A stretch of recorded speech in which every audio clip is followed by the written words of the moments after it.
রাসূল সাল্লাল্লাহু আলাইহি ওয়াসাল্লাম বলেছেন, তিন শ্রেণীর মানুষ কখনো জান্নাতে যাবে না। এক, আর রাজুলাতু মিনান নিসায়ে, পুরুষের বেশধারী নারী, যারা পুরুষের জুতা স্যান্ডেল পরে, যারা পুরুষের শার্ট প্যান্ট পরে, যারা পুরুষের পোশাক পরে, তারা জান্নাতে যাবে না। ও দায়ুস, আর আপনি যাবেন না। আপনি যে ওই মেয়ের বাপ, যে মেয়ে পোশাক পরে সে মেয়ের পিতা আপনি, যা করেন আপনি যাবেন না। এই কথা মুহাম্মদ সাল্লাল্লাহু আলাইহি সাল্লাম বলেন।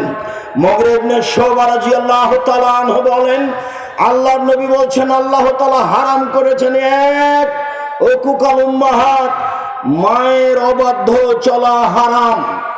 ঘুম থেকে উঠে দেখে মনে হচ্ছে মায়ের মতো বড় শত্রু আর কেউ নেই। টিস্টা দেখি, মায়ের মতো বড় শত্রু আর কেউ নেই। মাটির ওপরে সবচেয়ে খারাপ মানুষ হলো মা, এটাই মনে হচ্ছে। আল্লাহর নবী বলছেন, সবচেয়ে বড় হারাম হচ্ছে মায়ের অবাধ্য চলা। দুই, মানাওয়াহাতিন, কৃপণতা অবলম্বন করা। তিন, অদুল বানাত, মেয়েকে মাটিতে পুঁতে দেওয়া। মেয়েকে মাটিতে পুঁতে দেওয়া হতো, তার নাম জাহেলিয়ত। জাহেলিয়তকে উপেক্ষা করে আল্লাহর নবী যা বললেন, আল্লাহর নবী যা করলেন, লম্বা আলোচনার সংক্ষিপ্ত আপাতত এখানে শুরু করি। আল্লাহর নবী যা বললেন এটা আগে বলি, তারপর আল্লাহর নবী যা করলেন এটা পরে বলি, জাহেলিয়ত দূর করার জন্য। তিনি যা বললেন তাতে তিনি বললেন, পৃথিবীর মানুষ শুনে রেখো, মান আলা জারিয়াতাইনে, কেউ যদি দুইটা মেয়ের লালন পালন করে, হাত্তা তাবলুগা, বিবাহ দেওয়ার বয়স পর্যন্ত বিবাহ দিয়ে দেয়, ফাজ্জা হুয়া ওয়া আনা ফিল জান্নাতে হাকাজা, তাহলে সেই মেয়ের বাপ আর আমি জান্নাতে এভাবে থাকবো। আঙ্গুল দুটি জমা করে দেখালেন। মনে রাখা ভালো হবে, আল্লাহর নবীর সাথে থাকা জান্নাতে অতীব কঠিন কাজ। একজন সাহাবী সন্ধ্যা রাতে আল্লাহ রাসূলের সামনে একটা মেশক আর পানি নিয়ে যে দিলেন, আল্লাহ রাসূল খুশি হয়ে গেলেন। বেশ ভালো তো, তুমি বুদ্ধি রাখো, তুমি সালমা শেতা, তুমি আমার কাছে কিছু চাও, যা চাইবে তোমার মন চাই সেটাই চাও। তখন সাহাবী বলছেন, আসআলুকা মুরাফাকাতাকা ফিল জান্নাত, জান্নাতে আপনার সাথে থাকতে চাই। তখন আল্লাহ রাসূল বলছেন, না না না না, এটা নয়, এটা নয়, এটা নয়, অন্যটা অন্যটা অন্যটা হলো। তখন সাহাবী বলছেন, হোয়া জাকা, এটাই চাই। তখন আল্লাহ রাসূল বলছেন, আইনি বিকাসরাতিস সুজুদ, তাহলে আমাকে তাহাজ্জুদ পড়ে সহযোগিতা করো। রাতে তাহাজ্জুদ না পড়ে আমার সাথে জান্নাতে থাকা যাবে না। নিয়মিত রাতে তাহাজ্জুদ পড়ে জান্নাতে রাবির সাথে থাকা যায়, এ ব্যাপারে তিনি বলেছেন। তিনি বলেন, দুইটা মেয়ের যদি কেউ লালন পালন করে, তাহলে আমি আর সেই পিতা একসাথে জান্নাতে এইভাবে থাকব। তখন তিনি তর্জনী এবং মধ্যমা আঙ্গুল দুটি জমা করে দিলেন। এইখানে আর একটা কথা আছে, তিনি বলেছেন, মানালা কাফুলিল ইয়াতীম, কেউ যদি এতিমের লালন পালন করে, সেই ব্যক্তি আর আমি জান্নাতে এইভাবে থাকব। তখনও তিনি তর্জনী এবং মধ্যমা ইশারা করে দেখালেন, তবে দুইটার মধ্যে একটু ফাঁকা রাখলেন। এতিমের লালন পালন করলে আমার সাথে থাকা যাবে, তবে একবারই সাথে নয়। এই যে হাদিস বুখারী মুসলিম, কেউ যদি দুইটা মেয়ের লালন পালন করে, তবে সেই পিতা আর আমি একসাথে। তিনি বলেন, পৃথিবীর মানুষ শুনে রেখো, মানা আলা সালাসা বানাতিন, কেউ যদি তিনটি মেয়ের লালন পালন করে,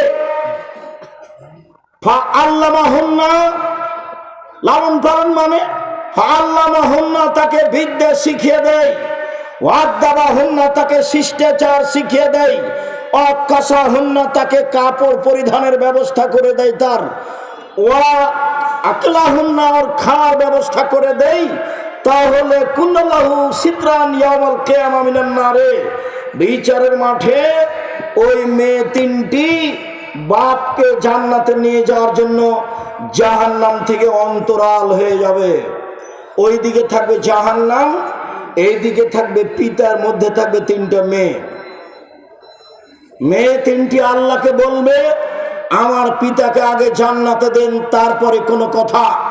একবারে শক্তভাবে বেঁকে বসবে, যতক্ষণ পর্যন্ত তিনটি মেয়ের পিতা জান্নাতে যাবে না ততক্ষণ পর্যন্ত মেয়ে তিনটি সেখান থেকে সরে যাবে না, অন্তরাল হয়ে আছে।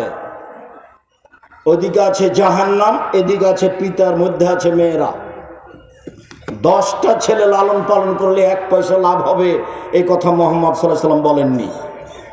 তো ছেলেকে পড়াবেন, শিক্ষা দিবেন কেন? জন্ম দিয়েছেন এই জন্য। যদি শিক্ষা না দেন, এখন যা পাপ করবে সব আপনার, যা পাপ করবে সব আপনার।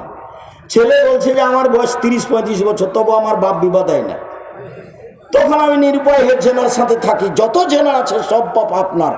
যত মোবাইলে ল্যাংটা মেয়ে দেখে আপনার ছেলে চক্ষু ঠান্ডা করছে, কলিজা ঠান্ডা করছে, মন ঠান্ডা করছে, সব পাপ আপনার। আল্লাহ রাসূল বলছেন, পৃথিবীর মানুষ শুনে রেখো, আমার উম্মতের উপরে আমি আশঙ্কা করে গেলাম গোপন পাপের।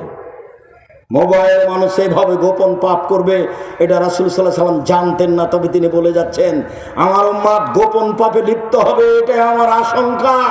বাপ ওই ঘরে ল্যাংটা মেয়ে দেখছে, মা এই ঘরে ল্যাংটা মেয়ে দেখছে, তুমি এই ঘরে ল্যাংটা মেয়ে দেখছো, তোমার বোন ওই ঘরে ল্যাংটা মেয়ে দেখছে।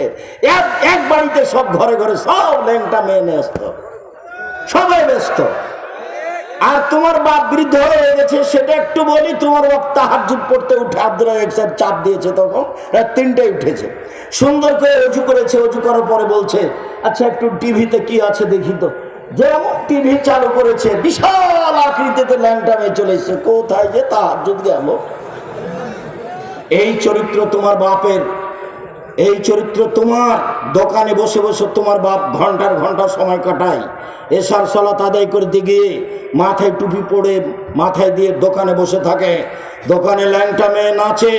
তোমার বাপ এখন বলুক যে আমি ভালো মানুষ। আল্লাহর নবী এশার সালাতের পরে কথা বলাকে ঘৃণা করতেন, আল্লাহর নবী এশার সালাতের পূর্বে ঘুমিয়ে যাওয়াকে ঘৃণা করতেন। হাদিস বুখারী মুসলিম। আমি বলেছি বাড়িতে প্রেসিডেন্ট আইয়ুবের মতো করে মার্শাল জারি করে রাখতে হবে, কারফিউ। রাত 10টার পরে কেউ এখানে জেগে থাকতে পাবে না। এই বাড়িতে রাত 10টার পরে কথা বলা নিষিদ্ধ, পড়াশোনা ব্যতীত। এটা ঘোষণা থাকবে বাড়িতে। তাহলে 10টায় ঘুমিয়ে গেছে 5 ঘন্টা, তাহলে কতটা বাজলো?